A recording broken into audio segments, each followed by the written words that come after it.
Hello hello hello বন্ধুরা, সবাই কেমন আছো? আশা করছি ভালো আছো, সুস্থ আছো। আমরাও ভালো আছি, সুস্থ আছি। আবারও চলে এলাম নতুন একটা ভিডিও নিয়ে। তো আজকের ভিডিওটা আশা করছি তোমাদের ভালো লাগবে, তো শেষ পর্যন্ত দেখার অনুরোধ রইল। তো এদিকে দেখো, সকালবেলা ব্লিঙ্কিট থেকে অর্ডার দিয়ে দিয়েছে, আর ব্লিঙ্কিট থেকে দিয়ে এই মেরি ক্রিসমাসের একটা সুন্দর গ্রিটিংস কার্ড। এই গ্রিটিংস কার্ডটা দেখে সত্যি কথা আগে ছোটোবেলার কথা মনে পড়ে গেল। ছোটোবেলায় আমরা কত স্কুলে এরকম গ্রিটিংস কার্ড দিই, তখন 50 পয়সার গ্রিটিংস কার্ড নিয়ে আমরা দিয়েছি, ভাবতে পারছো? তো এখনকার বাচ্চারা সেসব জিনিস আর বুঝবে না। তো এটা হচ্ছে দিয়েছে মেরি ক্রিসমাসের জন্য, শ্রেয়াংশীকে দেখাবো। আর এই যে জিনিসগুলো অর্ডার করেছি, তো চলো। কালকে রাত্রেবেলা যেগুলো কাঁচা, এই জুতো পরে, জুতো জুতো জুতো জুতো যা, আগে জুতো খোঁজো, জুতো কোথায় আছে, জুতো পরো আগে। এগুলো শুধু কোনো রকমের জলটা একটু ঝরেছে, ঠিক আছে, তারপরে সবই হচ্ছে ভিজে। এখানে একটু রোদ মতো আছে, বাইরে দিই, সকালে দিলে হয় একটু ভালো হতো, আরও রোদ ছিল এখানে। জুতো পরেছো? আস্তে আস্তে আসো।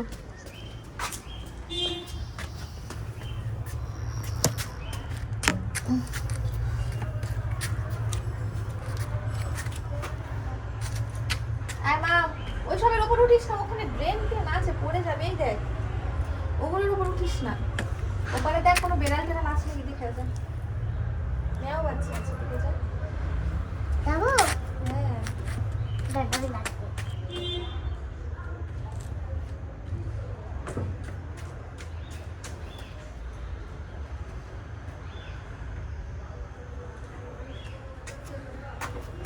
আছে না না, ওইটা ওই তালা আছে।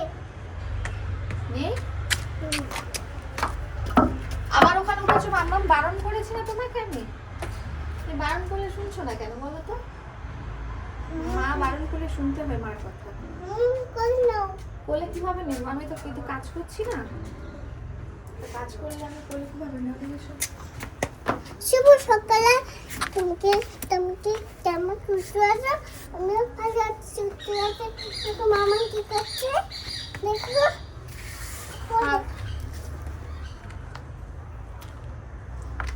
ইস, ওটা তো পটি তো।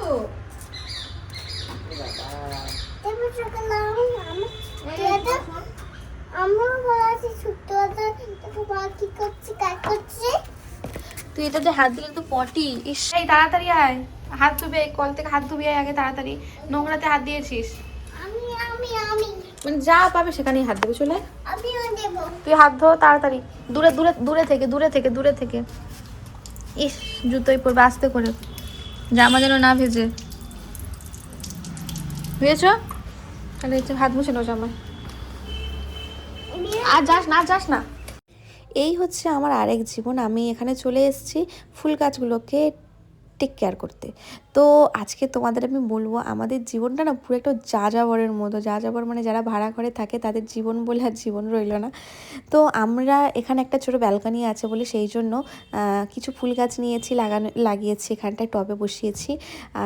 মানে সত্যি কথা, এর প্রতি একটা আলাদাই ভালোবাসা ফুল গাছের প্রতি আমার জন্মে গেছে। যেহেতু আমি সামান্য একটা ঘাস পর্যন্ত বসাইনি, সেখানে আমি ফুল গাছের প্রতি এত টান এসে গেছে না, কি বলবো।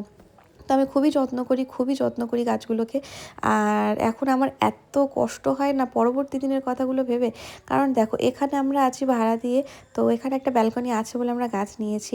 কিন্তু পরে যে বাড়িটাতে হয়তো যেতে হবে, সবসময় তো আর একটা বাড়িতে আমরা থাকবো না। পরে যখন যেতে হবে, আমি পরের কথাটা ভেবেই আমার কষ্ট লাগে যে সেখানে হয়তো এগুলো থাকবে না, ব্যালকনি হয়তো থাকবে না।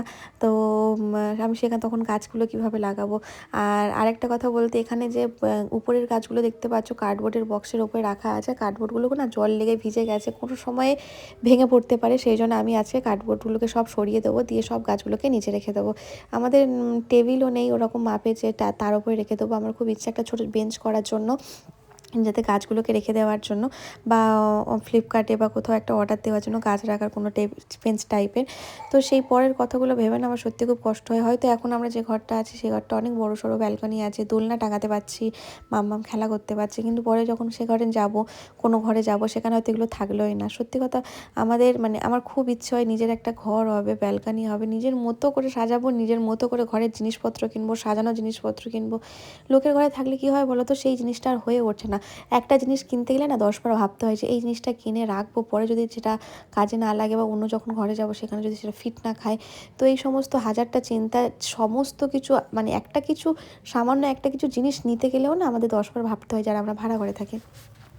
মাঝে মাঝে খুবই কষ্ট হয়। আমাদের সামনেই একটা ফ্ল্যাট হচ্ছে, তো ফ্ল্যাটটাকে না যখন দেখি না তখনই আমার এত মানে কি বলবো, বুকের ভেতরটা কেমন হয় যে আমার যদি একটা রকম ঘর থাকতো, নিজের মতো করে সাজাতে পারতাম নিজের মতো। কারণ আমাদের এমন একটা পরিস্থিতি, আমাদের একদম মানে সারা জীবনটা এখন আমাদের কলকাতাতেই থাকতে হবে, কারণ যেহেতু বাইরেই থাকতে হবে। আমার তোমার দাদা ভাইয়ের কাজ হচ্ছে এখানে, আর সে তো আমাদের এখানেই থাকতে হবে। এদিকে দেখো মোজাটা আমার ভিজে গেছে, তাই মোজাটা খুলে দিচ্ছি।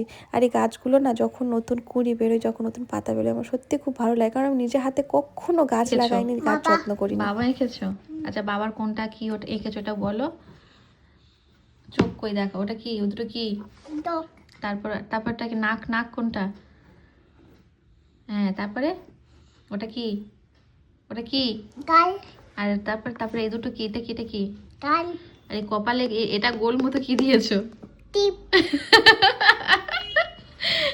আর এই মাথায় এই ঝাঁটার মতো চুল। বাহ, খুব সুন্দর হয়েছে। এখন রাত্রেবেলা বাজে 1:30, আর এখন শ্রেয়াংশীর জন্য একটু ডিম পুচ করে দেব। তার জন্য এই যে ডিম নিতে এসছি, আর ডিমটা সুমনের ঘরে রাখা আছে, কারণ আমিও একটা খাই, হ্যাঁ 2টো করে। কারণ আমাদের ফ্রিজে রাখলে শ্রেয়াংশী 14বার ফ্রিজ খোলে। আর আরেকটা হচ্ছে রান্নাঘরে তো রাখা যাবে না, এখন রান্নাঘরে রাখলেও রান্নাঘরেও যায়, আমাদের ঘরে রাখা যাবে না। সুমনের ঘরে একটু কম আসে, তাই সুমনের ঘরে রাখা হয়েছে। আর এদিকে সব গ্যাসের উপরে সব তোলা। আজকে রাত্রেবেলা একটু রুটি করবো ভাবছি, রুটি আর ফুলকপি আছে, ফুলকপি আলু তরকারি, রুটি করব। তো এটা করে নিয়ে আর তারপরে হচ্ছে শ্রেয়াংশীকে দিয়ে দেবো। আজকে রাত্রেবেলা শ্রেয়াংশী রুটি খেয়ে নেবে, কারণ শ্রেয়াংশী রুটি খেতে পছন্দ করো, আগে খেতো না, যেহেতু আগে করি ওকে দিই না। তো একবার দুধ রুটি খেয়ে খুব বমি করেছিল, গ্যাস হয়ে গেছিলো, অনেক ছোটো ছিল, তারপর থেকে আর দিই না। ইদানিং একবার রুটি করেছিলাম ওকে দিতে, দেখলাম যে ও খেয়েছে, তারপর থেকে ওকে রুটিতে ও দুধ দিয়ে খেতে পছন্দ করে, শুধু রুটি খায়। তাহলে যাই করে খাক, তো শুধু রুটি খায়। তো যাই হোক, আগে ডিম পোচটা দিই, এখন 8:30 বাজার, ওর খেতে খেতে সেই 10টা 10:30 বাজে। তো সেই জন্য এই টাইম মাঝখানে একটুখানি ওকে কিছু খাবার দিই, নাহলে অনেকক্ষণ খালি পেটে থাকে, ওর খিদে পেয়েছে। তো চলো ডিম পোচটা করে নিই।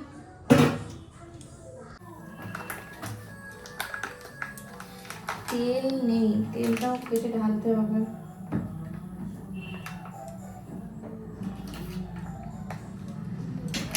আমাদের ঘরে কোনো কাঁপা নেই যে তেল ঢালবো, এইভাবেই ঢালবো।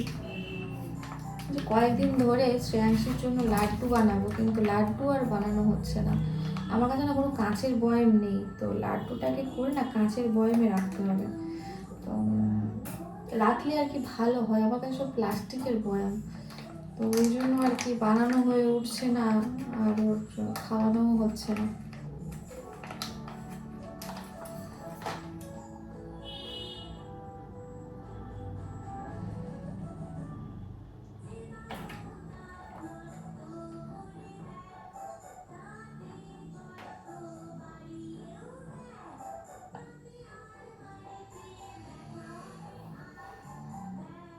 আমি এইভাবে তেল ঢালি, অনেকবার মানুষে পড়েও যায়, কিন্তু একটা কাপা কিনবো সেটা আর মনে থাকে না।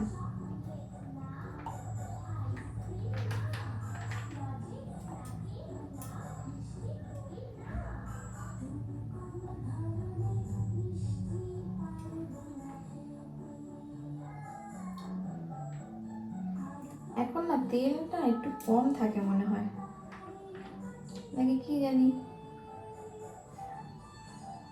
নর্মালি বোতল কিনলে এতটা থাকে, আর এমনি প্যাকেট কিনলে একটু কম থাকে। আচ্ছা, এটা সাদা তেল, এটা রাইস ব্র্যান্ড বলে একটু লাগছে।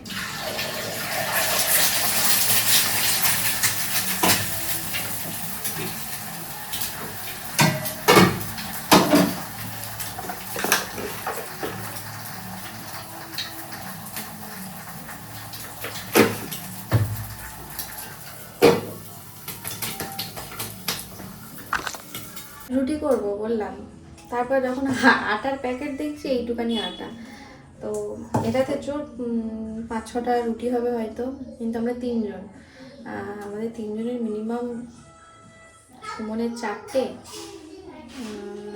8টা, মিনিমাম 12টার মতো রুটি রাখবে।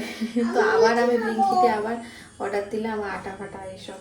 তো চলো মামা, রুটি এখনো হয়নি, এখনো রুটি আটা মাখবো তারপরে, বুঝলে? তো যতক্ষণে ব্লিঙ্কিতে আসছে ততক্ষণ আমি ফুলকপি আলু এগুলো কাটাকুটি করে নিই। আমি এখানে বসবো। তুমি বসবে ওখানে? কেন? একটু লুচি দাও। আচ্ছা, রুটি এখনো বানাইনি, বানালে দেবো তো, দাঁড়াও আগে ফুলকপি কাটবো। ফুলকপি হয়ে যাচ্ছে, ফুলকপি কেটে তারপরে। এই কাঁচের বাটি রাখো, যাও যাও তুমি ঘরে যাও, আমি রুটি করে ডাকবো, যাও খাটে ওঠো। আমি রান্না করতে গিয়ে আমাদের আটা কম আছে, তো মানে মনে ছিল না, তো সেই জন্য আমি আটা হচ্ছে তাড়াতাড়ি করে ব্লিঙ্কিটে অর্ডার দিয়ে দিতে। আমি ভাবলাম যে শ্রেয়াংশী ব্রোকলি খেতে পছন্দ করে, একটা ব্রোকলি দিই, ব্রোকলিটা শেষ হয়ে গেছে, তো একটা এই যে ব্রোকলি দিয়েছি, 45 টাকা নিয়েছে। আর ব্রোকলিটা দেখো শুধু এইটুকুনি, মানে হাতের এইটুকুনির মধ্যে এইটুকানি ব্রোকলি 45 টাকা। আমি দেখে তো অবাক, আমি ভাবলাম হয়তো একটু বড় হবে, কারণ আগেও নিয়েছি বড়ই এসছিল, কিন্তু ও মা দেখি এইটুকানি। তারপরে দেখছি ওখানে মানে ওজন দেওয়া আছে যে 200 থেকে 300 গ্রাম আসবে একটা, তার দাম 45 টাকা।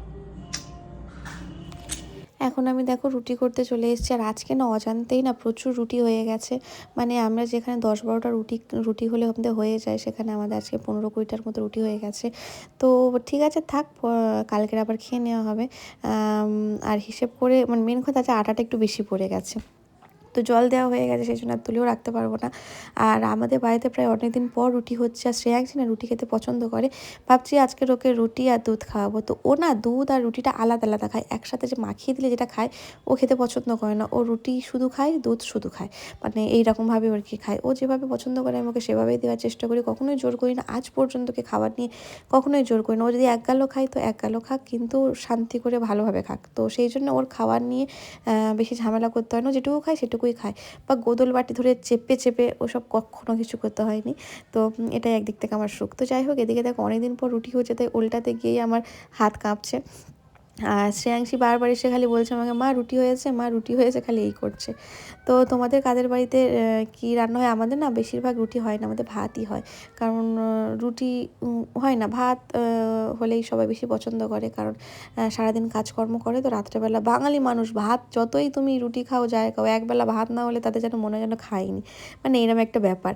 তো এখন আমি রুটিগুলোকে বেলে নিয়ে ঝপাঝপ ভেজে নিই, শ্রেয়াংশীকেও খাওয়াতে হবে। আর আজকে অনেক লেট হয়ে গেছে, কারণ ওই যে রুটি মানে আটা ছিল না, ব্লিঙ্কিটে আবার অর্ডার দিয়েছি, সেই জন্য আর কি অনেকটা লেট হয়ে গেছে। আর তোমরা অবশ্যই আমার ভিডিওটা দেখে পছন্দ হলে অবশ্যই সাবস্ক্রাইব করে দিও, আমার পাশে থেকো। এদিকে দেখো রুটিটা ফুলবে কেমন, দেখো পুই করে ফুলবে। আমার না রুটি বেশি ফোলে না, কিন্তু নরম হয়। তো এদিকে দেখো রুটি তরকারি নিয়ে একবার বিছানার ওপর বসে পড়েছি, এত ঠান্ডা সত্যি আর নিচে নামতে ইচ্ছা হচ্ছিল না। আর আজকে তোমার দাদাভাই এসছে প্রায় 11:30টার সময়, 11:30 না, 12টা বেজে গেছে। 11:30টার সময় কাজের ওখান থেকে বেরিয়েছে, কারণ ওদের একটু চাপ ছিল, সেই জন্য, যেহেতু 25 ডিসেম্বর আসছে, তো সেই জন্য। এখন আমরা 1টা বাজে খেতে বসেছি, তো আর ইচ্ছে নেই। তো যাই হোক, টাটা, গুড নাইট।